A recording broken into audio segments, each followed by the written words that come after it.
Hey guys, it is Arika Misha, and today is my spiritual journey. This is episode number 7. And as you guys can tell by the title, this is a very touchy subject for me, but God has led me to share this with you. And like I said, I will only be sharing on this spiritual journey what God tells me to share. Now, some things I may not be comfortable sharing, but I will share them because God told me to share them. And I believe it will help someone. And like I said, what you've been through, things in life can help someone. And things that we go through in life to help us and help other people. So, So today's subject is I will be talking about how things happen in my life where I have almost lost my life. And these are true stories. This is nothing to get for y'all to click on a video. No, honey, my life for Christ is true and real. And I truly live for Christ. No, honey, truly. Like I tell y'all, not perfect. I am not perfect. But I truly live for Christ. Am I perfect? No. Do I make mistakes? Yes. Have I fallen off? Yes. I've had to recommit myself to Christ several times. Several times, honey. So, there's no perfection here. Only the love for God is here. So, like I said, what I share with y'all is what God leads me to share. Some things I may not be comfortable sharing, but if it's to help somebody, I share it. Oh, trust me, because I've heard other people share and they've helped me. And if it's to help somebody, I'm going to do it. Forget me. If I can help you, I'm going to sacrifice myself to help you. So, let me get into this. And like I said, I will be talking about 2 things that happened, 2 times that happened in my life. 2 different, things that happened in my life where I almost lost my life. And my family, my close family, of course my family knows these are true stories. So this is nothing that I'm making up. This is all a part of my spiritual journey. So, yeah. Let's start off with the first incident. I was about 5 or 6 or 7, somewhere around that age. And I just have the 2 things written down. I won't be reading from my notes. This coming straight from me today. Ain't no notes. This is real. So I was about 5, 6, or 7, somewhere around that age. Somewhere around that range. And I'm gonna say around 6 or 7. But anyway, at this time, and me and my sisters, we were outside in the middle of the road pretending to be cheerleaders. And so I was little. My sisters, of course, they were older, teenagers, way older than me. And I was always that little sister that tagged along, and they were like, go away, but I would tag along, trying to be like them, and whatever they did, I did, So this particular day, we decided they decided, I just tagged along.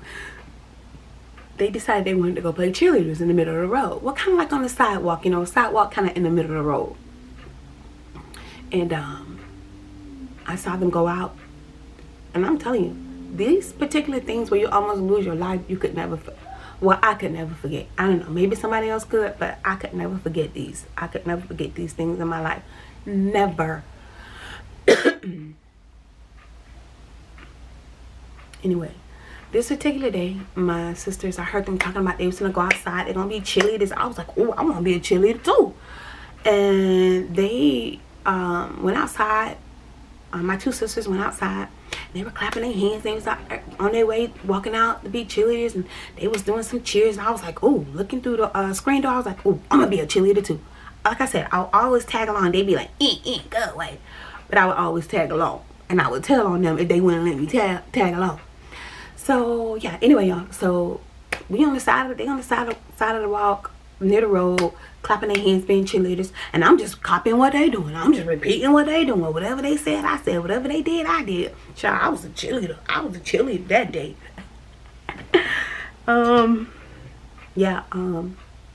So we were in the road cheering. And I don't know exactly how it happened, but I guess I kind of moved a little too close to the road. And a truck came by and hit me. Y'all. I was literally hit by a truck. Now, he wasn't going full on 50, 60 miles an hour. I mean, he was doing something like maybe 5 miles. It was a neighborhood you know, full of kids outside running around playing, you know. So he wasn't speeding through, you know, he was just riding, you know, riding slow. And all I remember was just laughing and clapping my hands and cheering and laughing at something my sister did. And all of a sudden I just felt like something hit me on the side of the head, like somebody hit me real hard. And I just remember just kind of like feeling myself go to sleep, like kind of leaning and going to sleep. I didn't know what happened, of course. Just telling you how I felt in that moment. And yeah, so I just kind of went, like kind of dozed off, kind of like, and then I woke up and I was in the hospital. And the doctor, of course, my mom and my family was there, and my mom was like talking to me, asking me was I all right, and I like just like remember kind of like babbling, like what happened, where am I at. And my mom was telling me that, and this particular person that hit me, my mom knew him, you know, because we all lived in the same neighborhood, so my mom knew him. And she was like saying that Mr. So-and-so, you know, you got hit by his truck. And I was like, what? And she said, yeah, you got hit by his truck. And I was like, wow, you know. And God spared my life. That was the first incident. God spared my life. God spared my life. And yeah, God spared my life. That was the first incident, and God spared my life. And it was scary. It was scary. And yeah, God spared my life.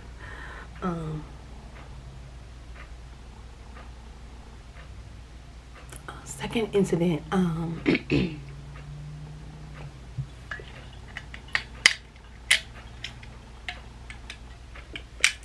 just, you know, out, you know, with my sisters playing around, and that happened, and I almost lost my life.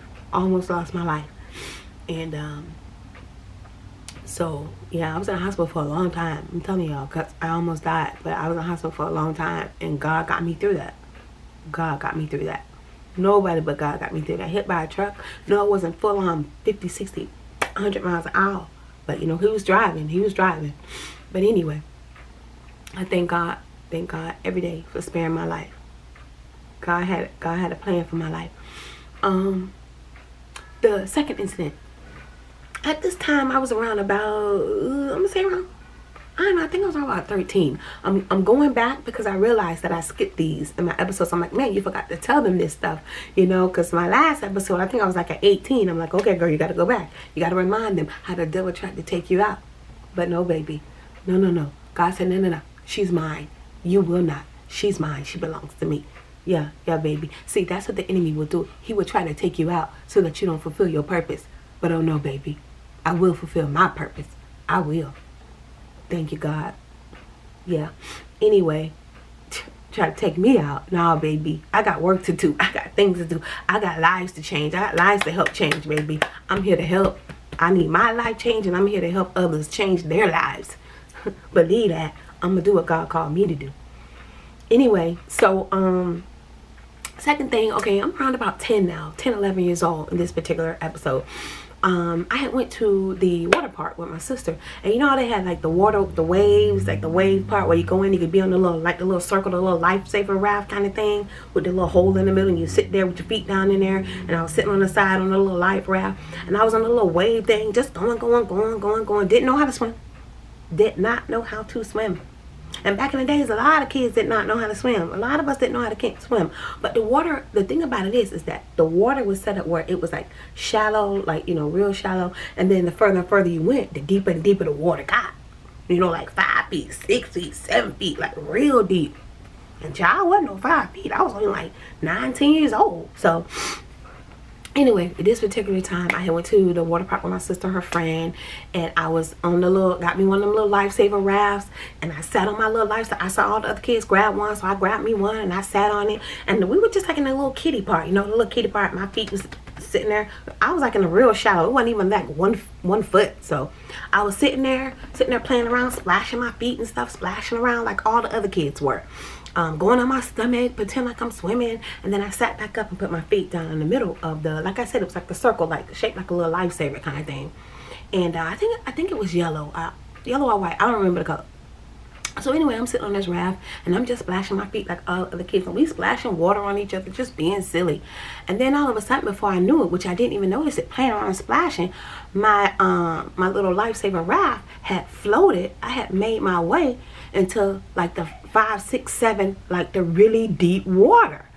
And but like I noticed that I kind of like looked around and I'm like, where are all my friends at? And I saw all these other kids on their rafts, and some of them was out swimming. And, you know, I was like looking around like, wow, where are most of my friends at? Some of my friends knew how to swim that was there. And I remember looking around saying, whoa, where's everybody at? And I was sitting like I said, sitting on a lifesaver. And I can remember it like it was yesterday. I remember flopping my feet. And I remember not being able to feel the bottom anymore. And I was like, and the water looked like real dark. I'm like, why the water looks so dark over here? And then I remember looking back like towards, you know, where everybody was at the shore, not the shore, but at the beginning.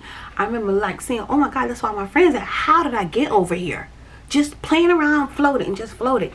And then I remember just sitting on a lifesaver. I just remember sitting there and I'm like, just looking around. And let me tell you, let me make it clear. They did have lifeguards sitting up, you know, in the thing. They did. They had lifeguards. They did. And I remember just sitting there and I'm like, oh my goodness. Like, how I get out here? Why does water look so dark? Why I can't feel the bottom? Like, I'm flopping my feet. And then like I'm panicking because I don't feel the bottom. And all of a sudden, I fell back off the raft. The little lifesaver, I just fell back. And I just remember sinking. And I remember opening my eyes like, oh my God, I saw where I was at. I was sinking. And I remember seeing people's feet in the water, like flopping, and people swimming. And I remember panicking like, girl, you don't know how to swim. You way out here. This water is dark. The water was burning my eyes. I remember looking up like, whoa. And I remember just flopping. Just started flopping. And I was like, I'm like, in my mind, I'm thinking, oh my gosh, I'm finna drown. Where are the lifesavers? Do they not see me? I remember just reaching my hands up, like trying to get back up to the top so somebody can see me. I'm like, they can't see me because I'm down here dropping. And so I remember just trying to like fight my way back up, and just reaching my hand up, just trying to get to the top. And out of nowhere, my sister's friend that I went with, out of nowhere, I felt someone touch my shoulder and by my bathing suit, yank me up by my bathing suit scrap. And I remember, never forget it, I remember her yanking me up out of that water. And she said, what are you doing? What are you doing out here? And all I remember was just spitting water, just spitting coughing water up, just gagging, just like, you know, just spitting the water out my face, out my nose, because I had started taking in water. And I remember her pulling my scrap. I didn't know who it was. I just felt somebody yank me up. And then I was just spitting up the water. And I remember her just holding my face up. And I remember her saying in my face, she was looking me right in my face like this close. And she's like, what are you doing out here? What are you doing? How'd you get out here? What are you doing out here? And I said, I don't know. And I remember her just taking me back.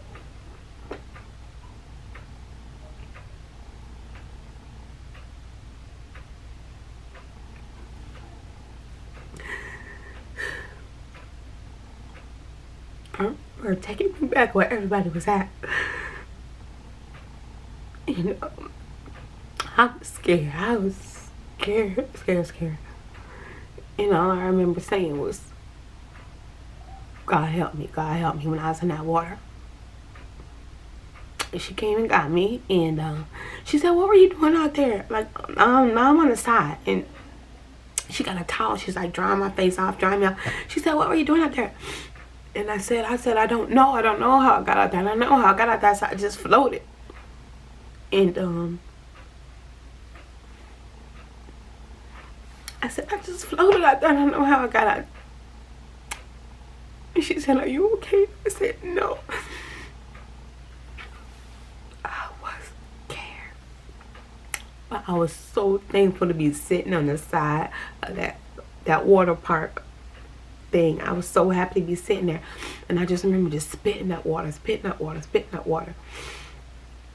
And it was scary. It was scary. It was so scary. Once again, trying to take me out. And she said, you need to learn how to swim. And I said, yeah, I know. And she said, you need to learn how to swim. And I said, I know. And one of my white friends, had a pool at her house. And I said to her the next day, of course, people at the park came over to make sure I was okay. Let me say that. Yeah, they came over, the lifeguard, they came over to make sure I was okay. They wanted to know if I wanted to go to the hospital. And I was like, no, I'm okay. I was just spitting the water out, you know. And so she said, you need to learn how to swim. I said, yeah, I know. So anyway, one of my white friends had a pool at her house. I remember, and I told her how I almost drowned that weekend at the water park. And she said I can come over to her house to learn how to swim. And I'll never forget it. That girl, that was one of my white friends, and she was nice. We had been friends, you know, forever. And I had never really been to her house or nothing like that. But I knew she had a pool, and I said I need to learn how to swim because I almost drowned. And she said, okay. So I started going to her house on the weekends, and I learned how to swim. She taught me how to swim. She had took swimming lessons and everything. So she taught me how to swim. And life-changing. Enemy trying to take me out because he knew I was going to be doing something great.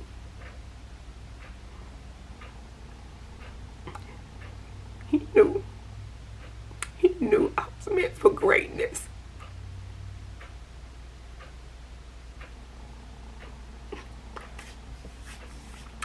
But in spite of, I am here.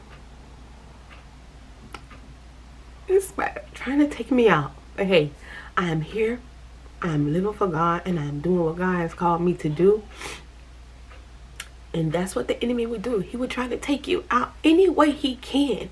Mentally, physically, spiritually, any way he can, he would try to take you out. But you got to let him know. You got to let him know, I belong to God. I'm a child of the King. And he was trying to take me out before I even became who God has called me to be. And that's how I know, as I got older, you know, learning and building a relationship with God. And God said, oh yeah, he tried. But God, I was covered by God. I was covered. God said, no, she's mine. She's mine. And I have great things that I'm going to do through her and for her. So, all right, let me go. I just definitely had to make sure I stepped back in my spiritual journey to share that with you guys. Yeah, I'm telling you, I will always live for God, honey. I'm not perfect. I won't be perfect. I may have moments where I may fall off, but I will recommit myself and get my life back on track where I need to be. Think I'm going to leave God? I'll never leave God. God is always with me.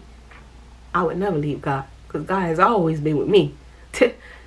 And that's just some of the things that I've been through. That's just some. So much more I need to share. So much more I'm going to share. So, all right, guys. This video is at 18 minutes. I hope you guys made it to the end.